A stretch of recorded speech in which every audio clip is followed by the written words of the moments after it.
história comum e evolui historicamente para construir uma sociedade.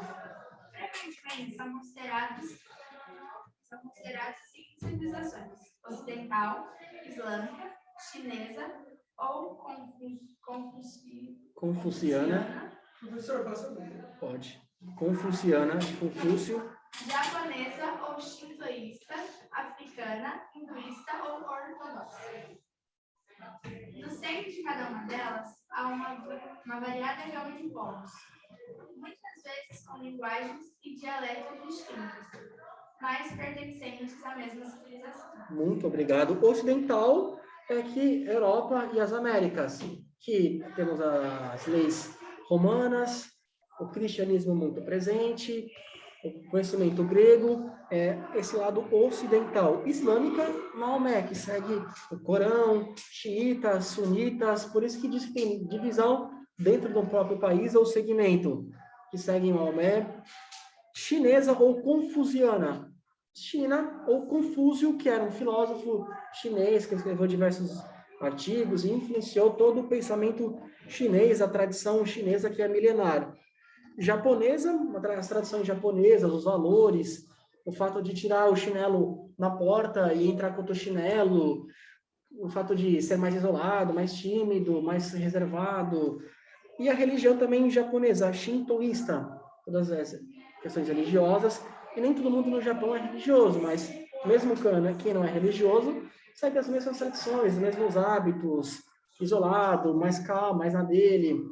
Outra, africana, ali todo o continente africano, desde a África do Sul até o Egito, mais ao norte, de leste a oeste, todos aqueles povos, países, alguns de maioria muçulmana, outros nem tanto, é considerado um outro tipo de cultura única, porque lá você tem o Egito Antigo, você tem um deserto imenso, você tem países que sofreram exploração por parte de europeus, e agora estão se reconstruindo, e tem uma característica, uma cultura própria, normalmente de adoração a vários deuses, Candomblé, por exemplo, Umbanda, outras religiões que adoram vários deuses, religiões politeístas.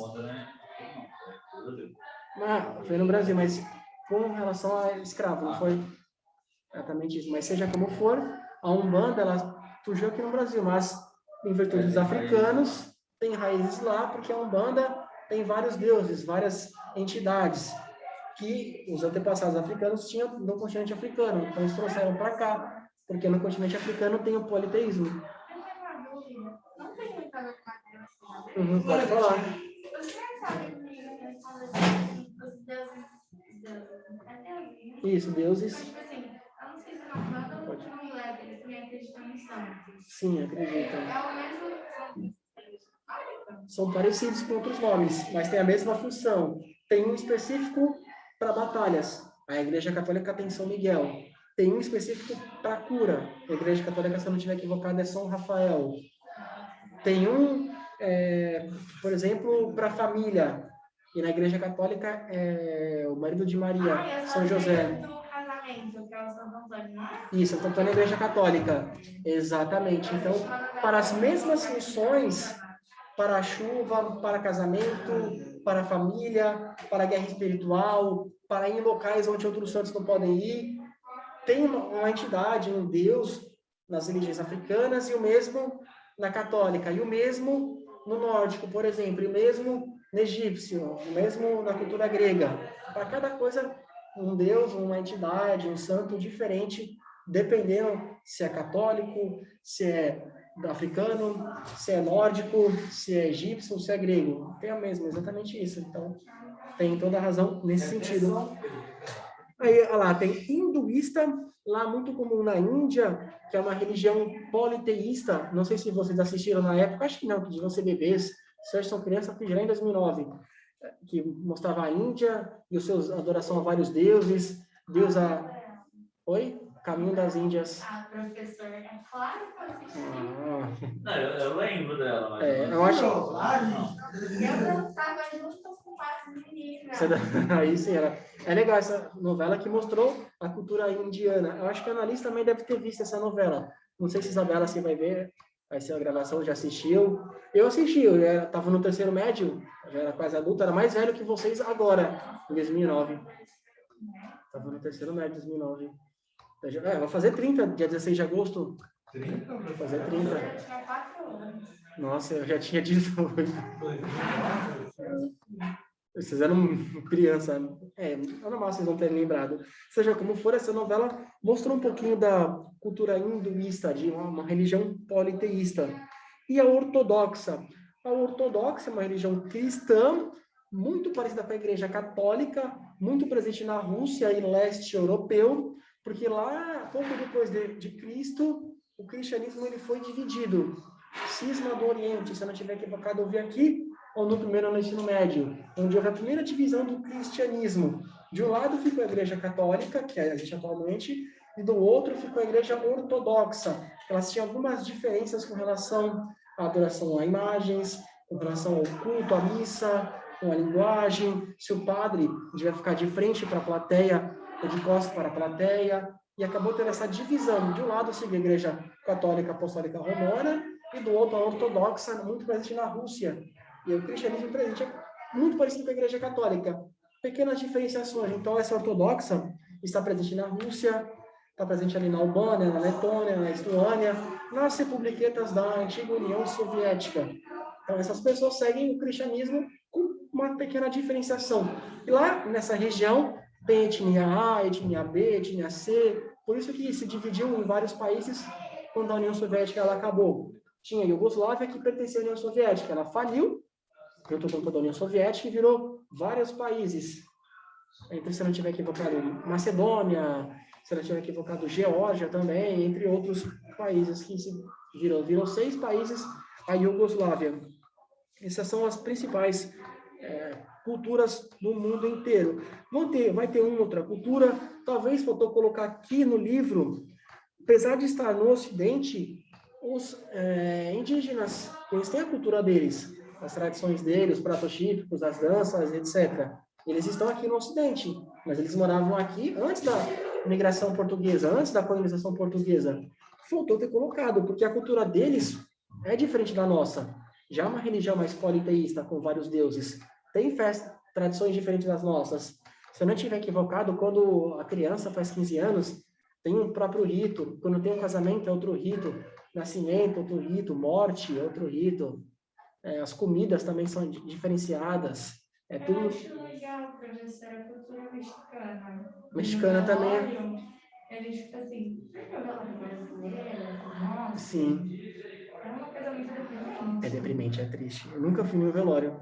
Eu já fui em vários. Eu já fui em vários velórios.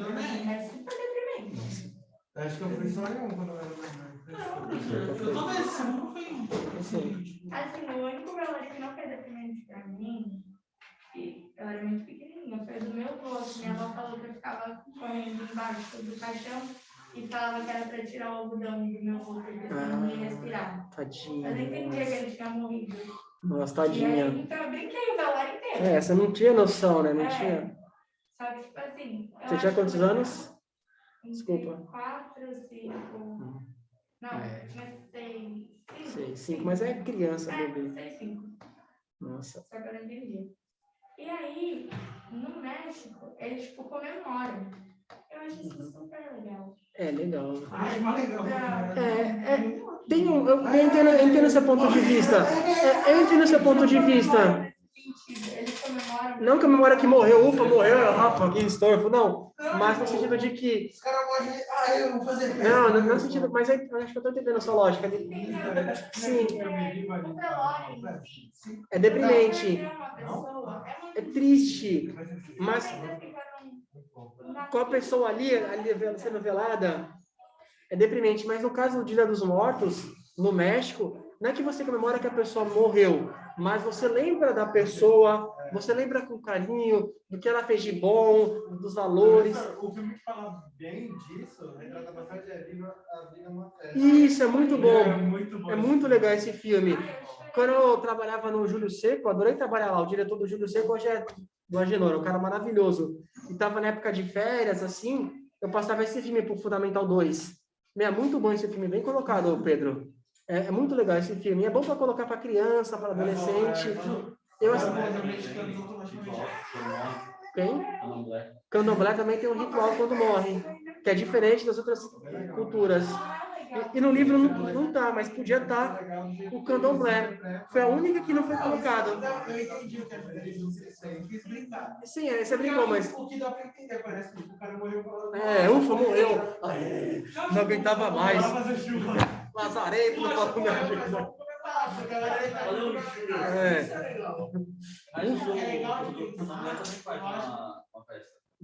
Depois que a pessoa está morta, algum tempo, né? Ou quando morre. Ó, atenção, por gentileza, atenção. O candomblé. Aí faz o ritual, aí tem a festa. Aí tem um orixá específico para isso, que ele carrega as coisas dessa pessoa, não as coisas de roupa, tal, coisas da O espírito da pessoa. Foi porque faz um ritual para o santo, aí tem essas coisas, as coisas do seu santo, é aquilo que ele carrega. Entendi. Carrega tipo, a sua energia, lá tem o seu cabelo, lá vai ter coisas suas, aí carrega e tal, faz o ritual e depois serve comida, é tipo uma festa mesmo. Entendi, legal. Legal, bacana. É legal. E é legal que isso que dá uma passagem, né, desse para outro mundo. E o que a Gília comentou tem toda a razão. Você lembra com carinho da pessoa, meu avô, nossa, que cara trabalhador, que cara honesto, minha avó, que pessoa educada, receptiva. Nossa, meu pai, cara maravilhoso, me educou, por exemplo. Minha mãe, que pessoa incrível, fantástica, mulher batalhadora. Você vai lembrar com carinho daquela pessoa que morreu. Então, você não vai esquecer. Você vai, todo ano, relembrar da pessoa, do seu pai, seu avô, bisavô, etc. A data da morte do velório não torna algo tão pesado para você seguir. Exatamente. Você lembra com carinho, você lembra dos bons momentos. Você vai pensar, poxa, ela está num lugar melhor que eu. Essa pessoa, meu pai, minha mãe, ela está num local melhor que eu, está bem. Eu vou encontrar com ela logo mais. É o natural da vida a gente falecer. Daqui a 100 anos, ninguém vai estar aqui vivo, provavelmente. Tendência que todos nós tínhamos 150 anos, certeza que ninguém aqui presente vai estar vivo. É verdade, acho que ninguém aqui já passa dos 100 não. Acho difícil, eu não passo. Se passar dos 70 já Claro. Eu acho que eu não passo dos 100, não. Eu acho que eu não Eu acho passo. que não, amigo. Eu acho que eu passo do quê? Dos 100? Eu acho que dos 80. Eu acho que 85 é o máximo. Eu também, se eu passar dos 70, eu concordo com ele, eu já tô Se eu feliz. passar dos 85, eu tô no. Eu passava 75. Não, Se passar dos 70, provavelmente é todo mundo. Não, eu acho que o pai dava louco no 80. É verdade. Se passar dos 80, você já vai ter vivido bastante coisa. 80 é pouco, mas já é bastante coisa. Eu quero passar dos 85. Acho que para mim 85. Já tá bom, já pode descansar em paz. Porque aí, ó, pensa comigo. Com 85.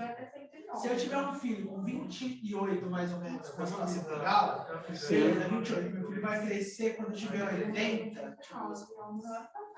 Ele vai ter 48? 48, ele já vai ter filho. Já vai, você vai Eu ver. ainda vou conseguir ver meu netinho. Crescendo. Dependendo de você tá 48 ou 28, meu neto vai ter uns 20 anos. Ó que legal, tem toda a razão. Vou pedir para o João Pedro ler o próximo parágrafo, por gentileza.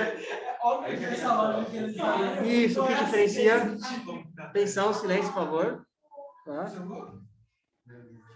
O que diferencia uma civilização de outra é a identidade do verdadeiro, composição fenotípica, história comum, religião, estilo de vida de cada grupo.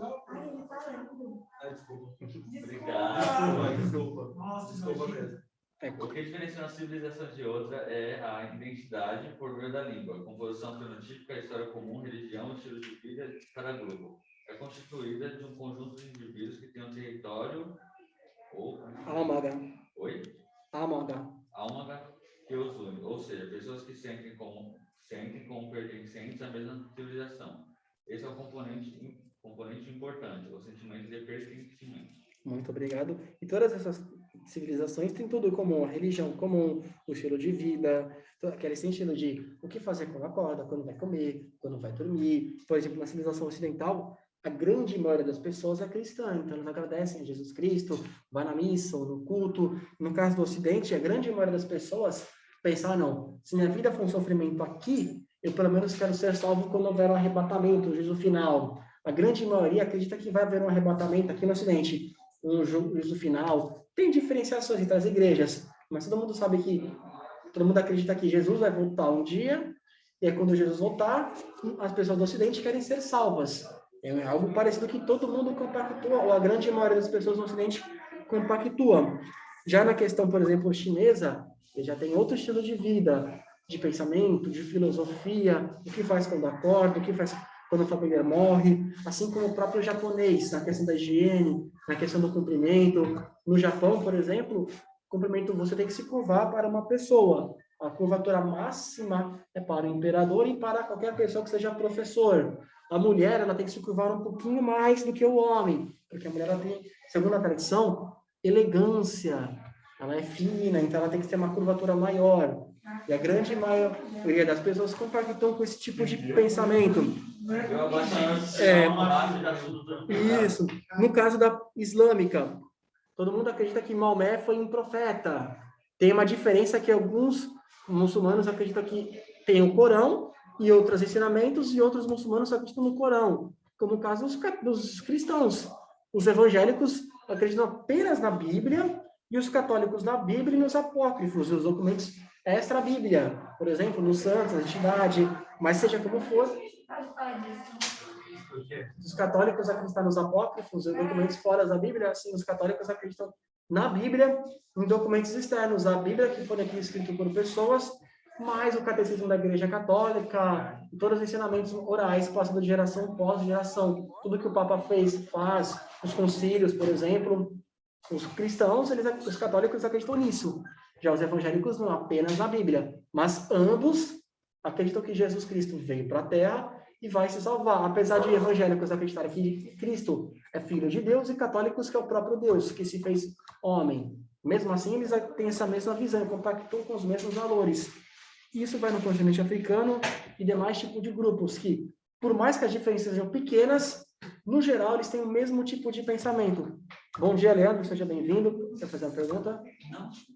Tem internet? Oi? A internet legal? A internet aqui tá legal, tá de boa. Ah, que pena, né, Juliano? Vou pedir para o Vinícius continuar a leitura, por gentileza. Por que ganhou? Oi? Pode.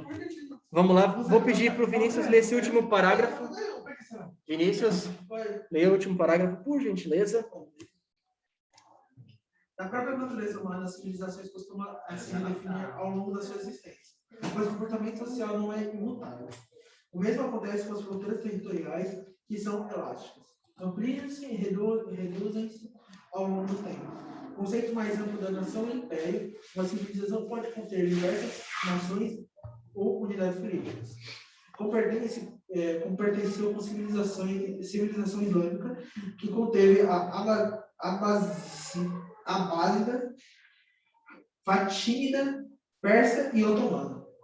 Por vezes, convivendo simultaneamente em outras sociedades, atualmente no interior da civilização ocidental, por exemplo, há inúmeros estados e dentro desses estados várias nações.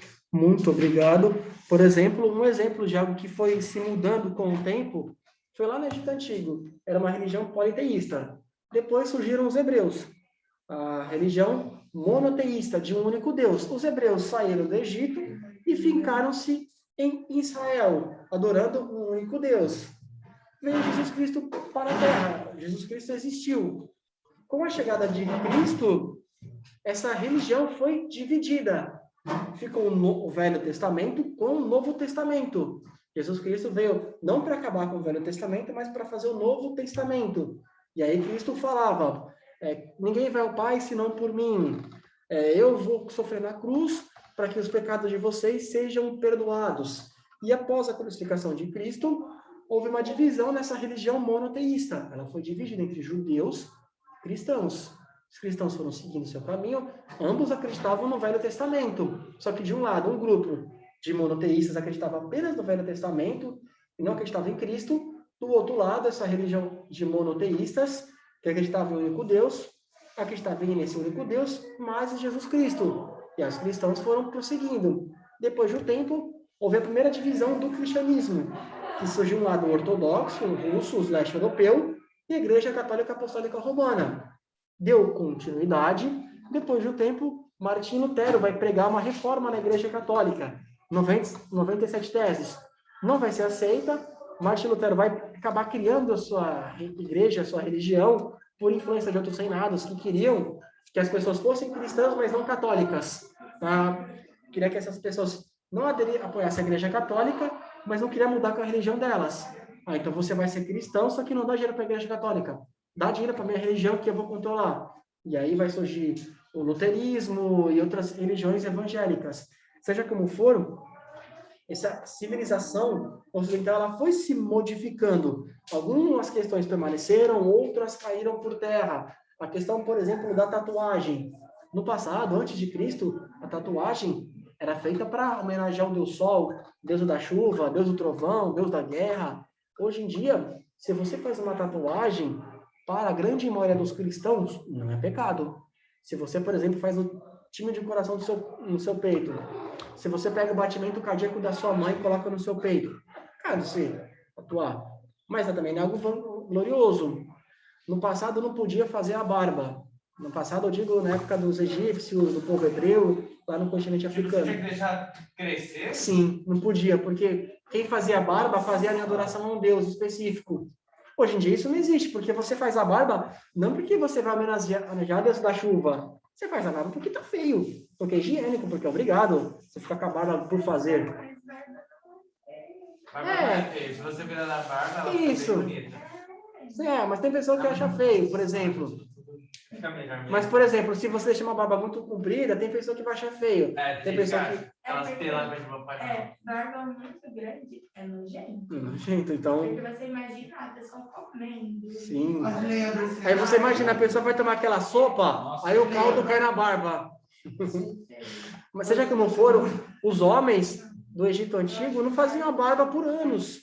Então ficava aquela barba enorme. E isso caiu com o tempo, porque hoje em dia quem não deixa aquela barba grande, não é porque vai adorar um Deus, é porque é questão de higiene, questão estética, assim como a tatuagem. A própria missa, por exemplo, a Igreja Católica fazia uma missa diferente. A missa era de frente ao altar e de costas para a plateia, para as pessoas, em latim. A Igreja Católica modificou isso. Falou, não, vamos fazer a missa de frente para o povo, de costas para o altar, no idioma local, para que atraia mais pessoas e a mensagem de Cristo, Deus, chegue às pessoas. Ela foi se modificando com o tempo. Não é algo imutável, que permanece a mesma coisa. O comportamento humano, ele vai se modificando ao longo do tempo. Ao longo dos últimos séculos, foram surgindo novos tipos de vícios. Vícios em comida, por exemplo, vícios em programas televisivos, em programa conteúdo mais 18, em bebida, porque tem vários tipos de bebida atualmente.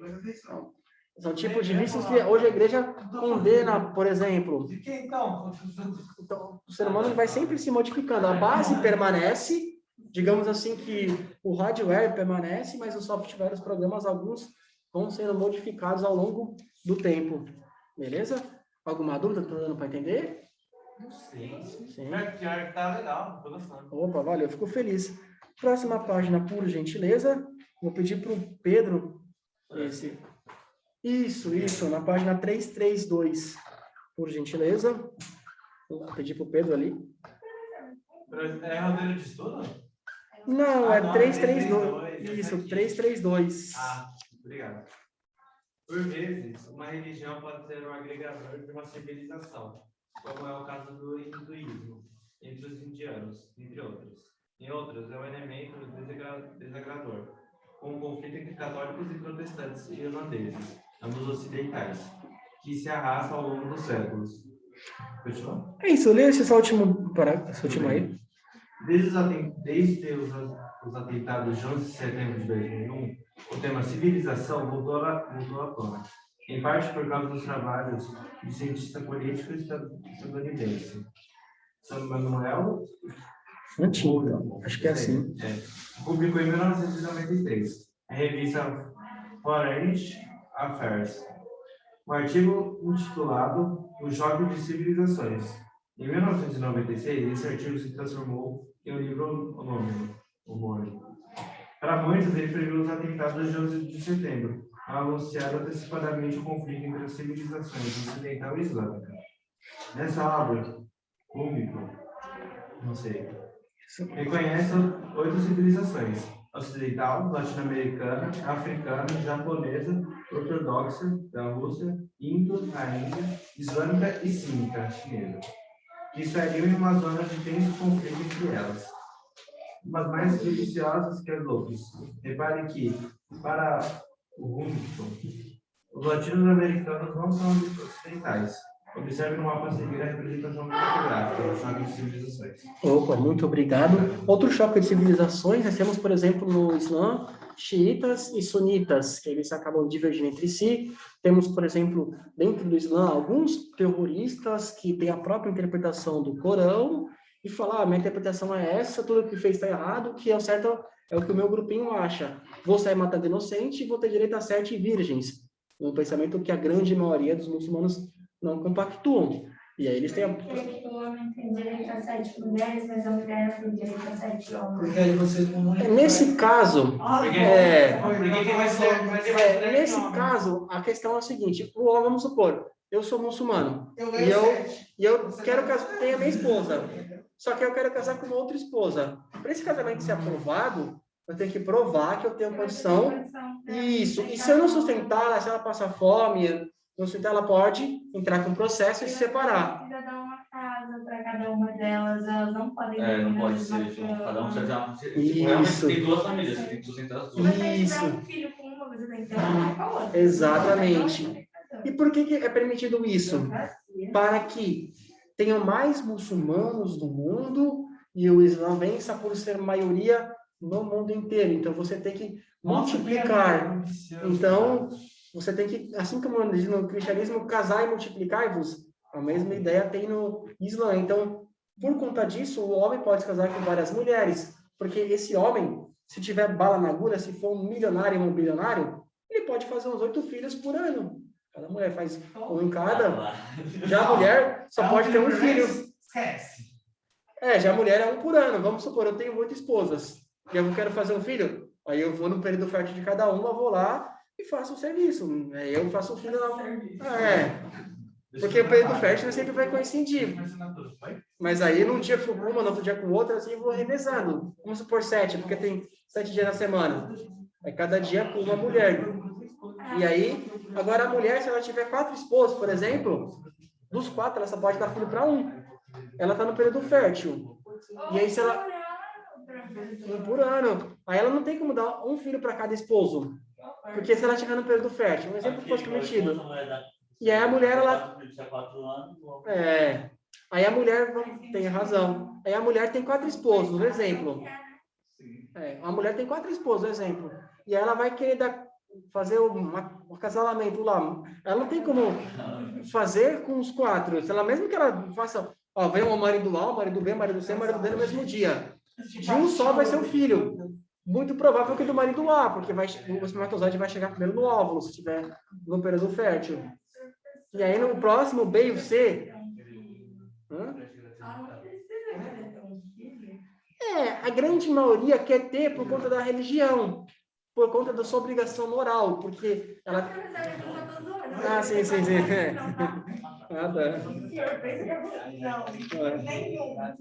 Sim. Mas por conta disso. E aqui temos,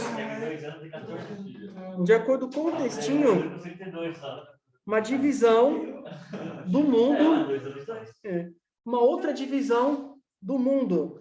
Um outro pensador, ele acredita que o mundo está dividido dessa maneira. Enquanto no começo do texto considera Ocidente, América do Norte, América Central e do Sul, além da Europa, ele já acha que o México, América Central e do Sul é um outro tipo de civilização. E ele divide até o continente africano em 2. Uma parte do continente africano ele considera como o Islã. Aqui a gente vai dar uma analisada na visão desse pensador do mundo. Aqui, nessa imagem para Isabela. Pega o livro, Isabela, na página 332, se você estiver vendo esse vídeo. Tem lá. Vamos ver aqui o nosso cantinho. Ocidente, ele considera Canadá, Estados Unidos e a maior parte do continente europeu. Portugal, Espanha, Itália, França, Alemanha, Reino Unido, Noruega, Escócia, Dinamarca, Finlândia e alguns países do leste europeu. Isso é o Ocidente. Agora, aqui, ó, latino-americana. Ele considera o México, esses países da América Central, América do Sul, como algo independente. Talvez a diferença com relação ao povo dos Estados Unidos e do Canadá seja por conta não só do idioma, mas dos povos que colonizaram.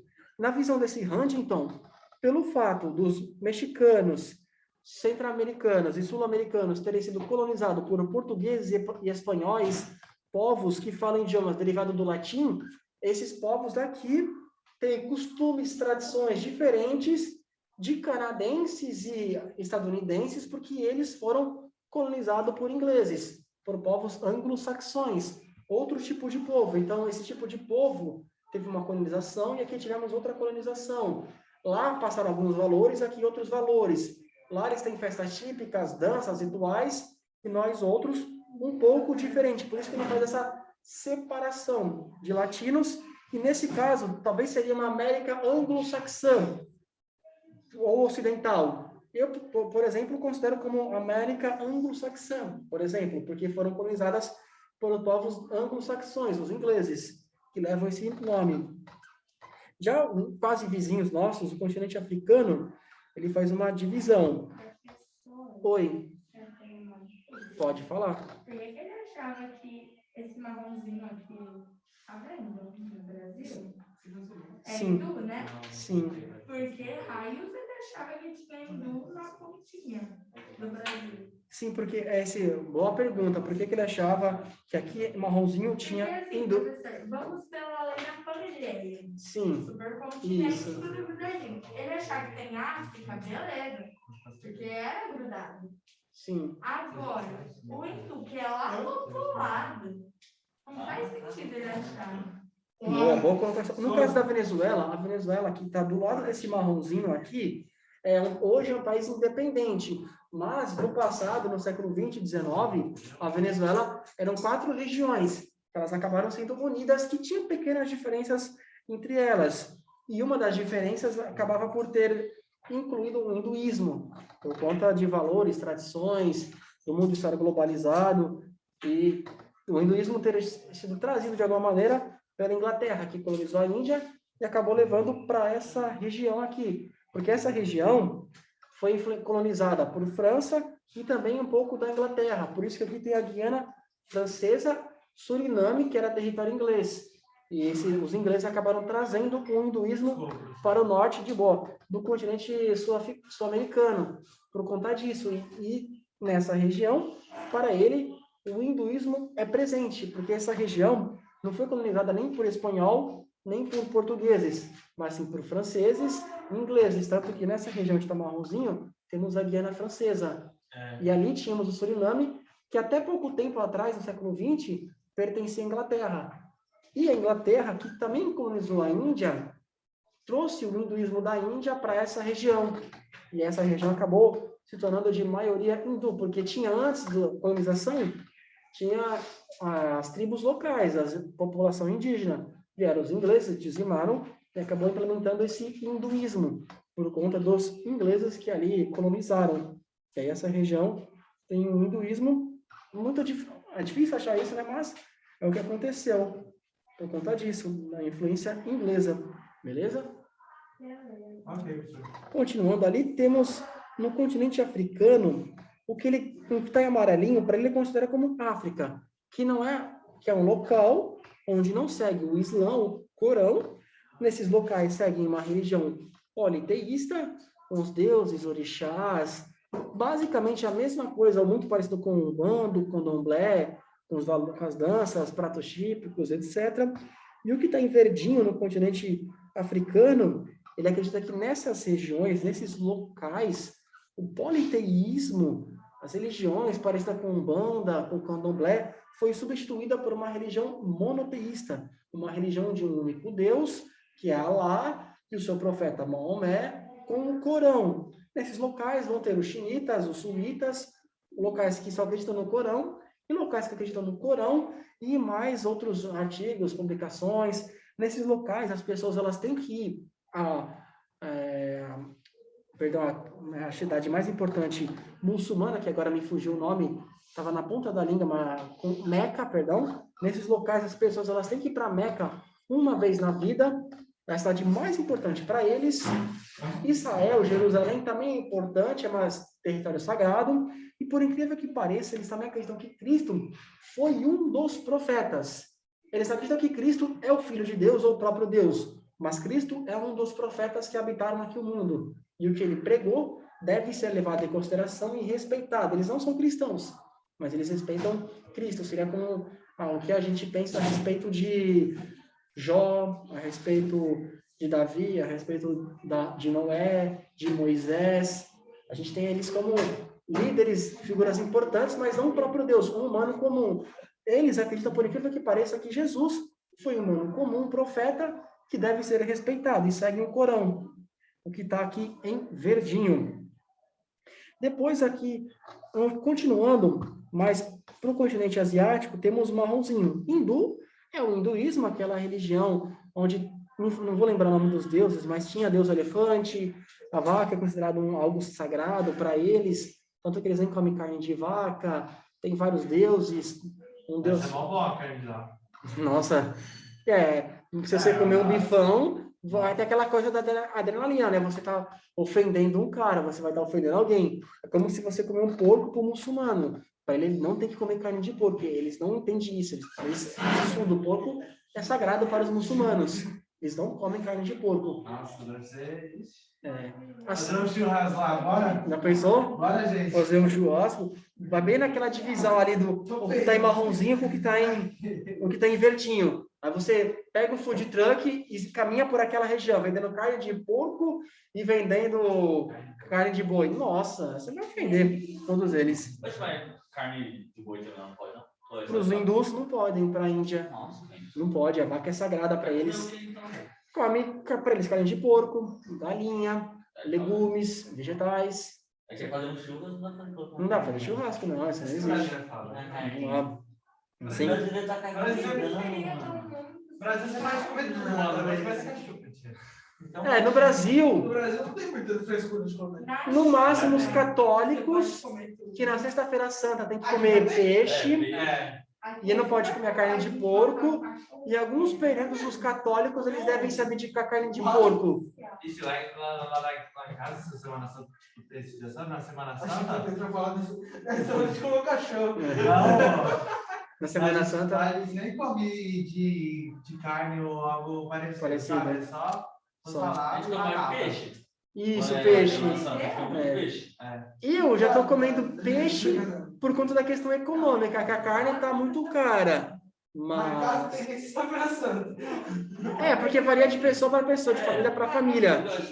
Por isso que eu coloquei os católicos. A minha avó faz um monte de peixe. Chega Mas Semana Santa é mais pro... Os católicos, católicos. Mas católico. aqui no Brasil Eu gosto, porque vira feriado. Segue. Lá em casa, Eu não sou tem esse. ninguém. Lá em casa não tem ninguém católico. Não. Só que na sexta-feira a gente come peixe. Não. Na igreja fica até os... Acho que a influência deles é muito forte, aí acaba todos Então os bichinhos são. Eu não sigo, não. Nossa, já teve vezes... Muita divisão. Na minha casa, por exemplo, Ai, pior que eu já vi. eu e a Angélica somos católicos.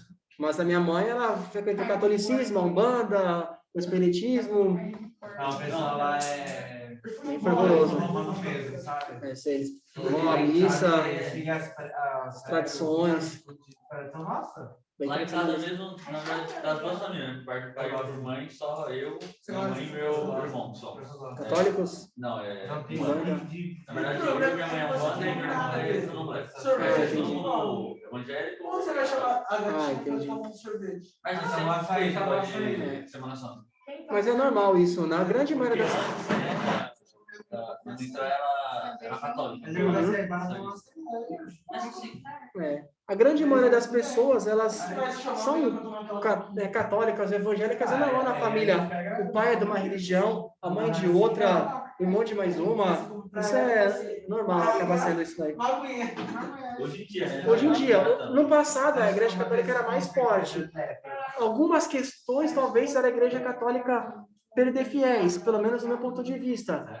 Questões que fizeram a igreja católica, pelo menos, perder fiéis.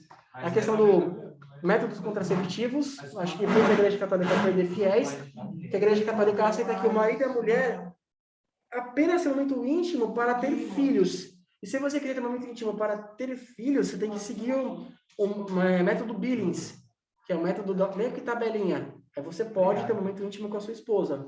Outra coisa é a questão do casamento. Para evangélico, se você casa na igreja, não deu certo, separou, você pode casar de novo, tanto o homem quanto a mulher. Para os católicos, não. Casou de livre e espontânea vontade, pesquisou, estudou, quis casar, separou, não pode casar mais. Você também não vai poder fazer o ato, porque você, para poder fazer isso, só pode fazer dentro de um casamento. Como você não vai poder casar mais, você não vai poder fazer. Isso é só no papel. Isso, no católico. Depois que separa, coisa a mais. Não, porque o católico... Evangélico? Não, o católico. Não. Isso. Porque evangélico... Depois que casou uma vez, separou, coisa a mais. Na teoria não pode.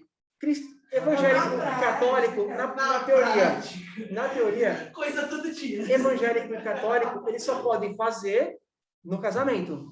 Só que separou, o evangélico pode voltar a fazer, porque vai se casar de novo. O católico não, porque não é permitido casar de novo. Então você não pode mais. Tipo assim, se você casar com a pessoa e a pessoa não for nada daquilo que você imaginava, você vai ter que morrer com ela. Ou separa, mas não pode casar de novo. Não volta mais. Vira freira ou vira padre. Dedica outro sacramento. Aí você não faz a mais. Isso. Imagina você não poder fazer. Não, mas você ficando com alguém que você não gosta, você também não vai coisar. Não, você vai acabar coisando. Você não Vai com coisa. outra pessoa. Não com ela. Só se você chamar a Fazendo. Aí talvez não se coisa. Fazendo. Estou casada, então pode. Exato. Tô falando. Sim, mas você vai acabar. Não especificou. Aí você vai dar parte. Sim, depende. Se você fazer com outra pessoa. Isso, é adultério. É adultério, não pode. Isso é verdade. Exatamente. Talvez por isso, e também pela questão do casamento, que os católicos foram diminuindo e aumentou o evangélico. Pelo menos é o que eu acredito. E aqui, continuando na parte asiática. Um ano sem fazer, ou 7 dias. O quê?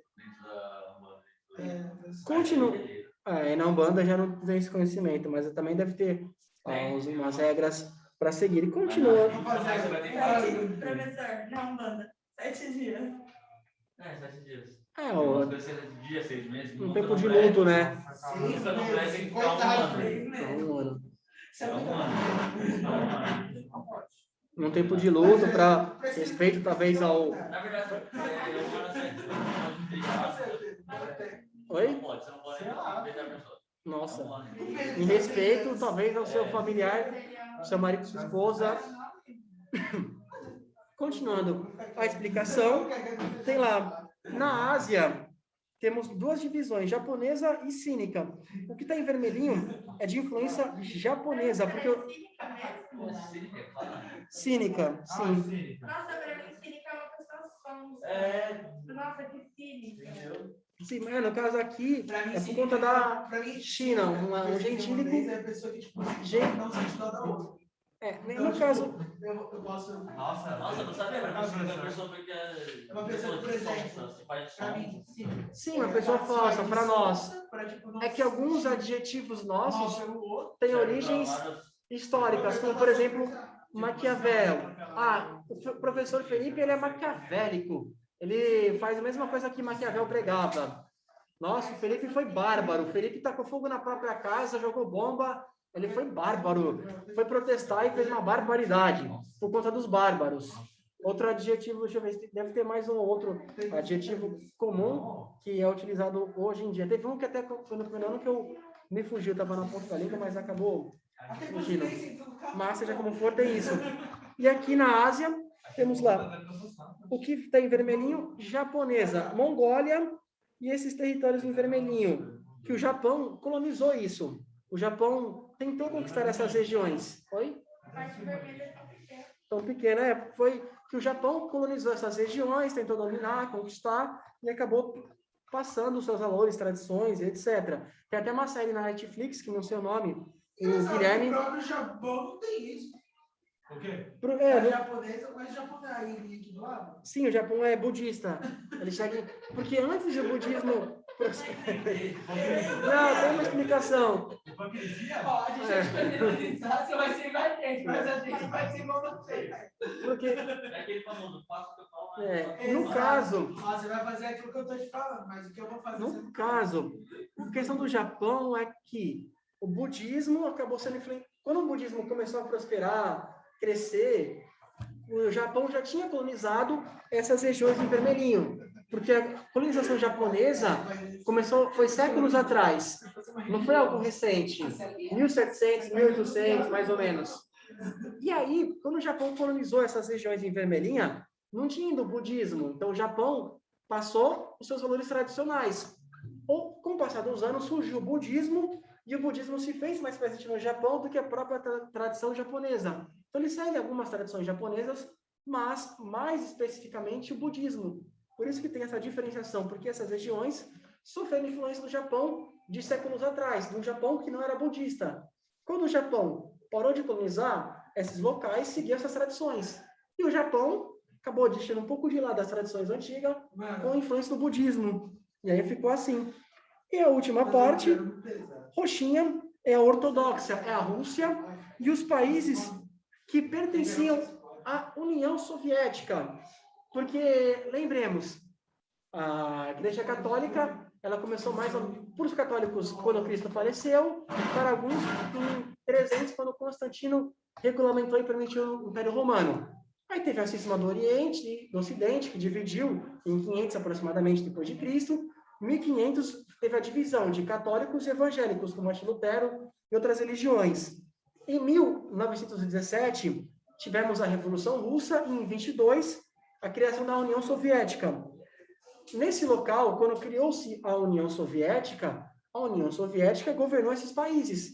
Cazaquistão, Uzbequistão, Letônia, Estônia, Iugoslávia e etc. E, por governar, acabou passando o cristianismo ortodoxo para esses locais. Por isso que está de roxinho é o que era a União Soviética, porque era uma religião muito forte, já desde a divisão da cisma do Oriente, de séculos e séculos atrás, quando teve a primeira divisão do cristianismo, que uma parte ficou nesse lado, o roxinho, e outra parte seguiu como a Igreja Católica. Também a União Soviética sendo unida, ficou tudo no mesmo balaio, mesmo país, mesmo tudo, inclusive a mesma religião. Por isso que está em roxinho. E a Oceania, uma parte ocidental, que é a Austrália, e outra parte islâmica, Nova Guiné, Indonésia. Beleza? Alguma dúvida por enquanto? Não? Temos aqui 3 linhas que eu vou ler rapidamente e analisarmos essa tabelinha aqui com vocês. Na percepção do autor, o novo paradigma que substitui a bipolaridade da Guerra Fria dos anos 1990, ou seja, ou é capitalismo ou socialismo, e não é bem assim, porque a religião é muito influente, é o conflito entre as civilizações pautado pela intolerância, dificultando a coexistência. Tal concepção pode ser visualizada no gráfico a seguir. E aí o autor, na visão dele, ele enxerga que o mundo está assim, ó. A política das civilizações emergentes latino-americana tem influência do Ocidente, que influencia a africana. E a africana, ela conversa com a islâmica, boa parte. Uma parte é ocidental e outra parte é islâmica. A japonesa influenciou um pouco a latino-americana e também tem um pouquinho de influência da ortodoxa russa. E a cínica, a chinesa, influenciou a japonesa, também está ligado com a ortodoxa e também está ligado um pouco com a islâmica. Em algumas regiões ali da China, tem o hinduísmo e tem o islamismo na própria China. E o hindu, ele também está ligado um pouco com a ortodoxa e também com a africana, por conta da aproximação. O mundo inteiro está conectado de acordo com ele. E aqui, o que tem azulzinho é mais conflituosa e menos conflituosa. A africana, mais conflituosa com a islâmica. O latino-americana, menos conflituosa com o ocidente. Não tem guerra entre latino-americanos, mexicanos e estadunidenses, por exemplo. A africana não guerria muito com o hinduísmo, porque estão bem distantes um local do outro. a Índia do continente africano. Aí em vermelho, o que tem menos conflito, a ortodoxa russa, não tem muito conflito com a indiana, porque estão em locais diferentes.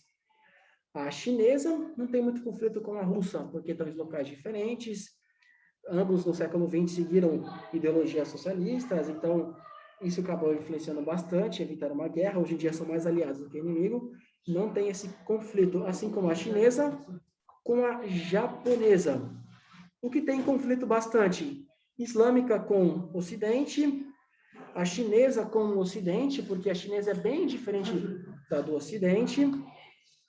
A hindu com a islâmica tem bastante conflito, tanto que faz fronteira, de acordo com o autor. Então, o hinduísmo e o islâmico não se batem, tem conflitos étnicos entre o grupo A e o grupo B, acaba tendo conflito entre uma guerra religiosa, e outro conflito entre a ortodoxa e a islâmica.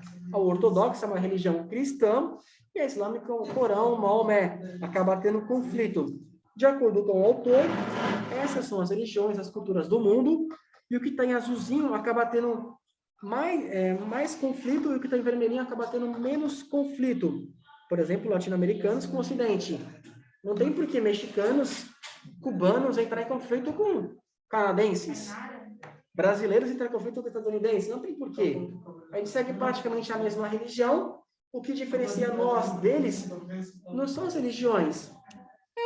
As danças, os pratos típicos, até porque nos Estados Unidos a igreja evangélica está muito presente, eles adoram muito a Deus, o cristianismo se faz muito presente lá, mais o evangélico do que o católico, mas o cristianismo se faz muito presente, por isso que a gente não tem essa briga. E o Ocidente não tem briga com a africana, porque a gente, infelizmente, tivemos a escravidão no Brasil, e aqui no Brasil temos o candomblé, a umbanda. O Brasil tem uma multicultura, é um país multicultural. Isso contribui para o respeito entre as religiões. Por isso que o Ocidente acaba... A gente pegou todo mundo e falou bem. Exatamente. Um abraço. Perfeito, contribui. Brasil é igual coração de mãe, sempre capaz. E no caso, acaba tendo conflito entre os muçulmanos, cristãos ortodoxos, russos, hinduístas, e no caso chinês com o Ocidente, que já tem um choque cultural diferente dos Estados Unidos e China, por exemplo. Essas são os conflitos e os conflitos que existem e não existem, e os porquê. Muito por conta dos muçulmanos, de alguns grupos específicos que acabam guerreando com quem pensa diferente aqui no caso.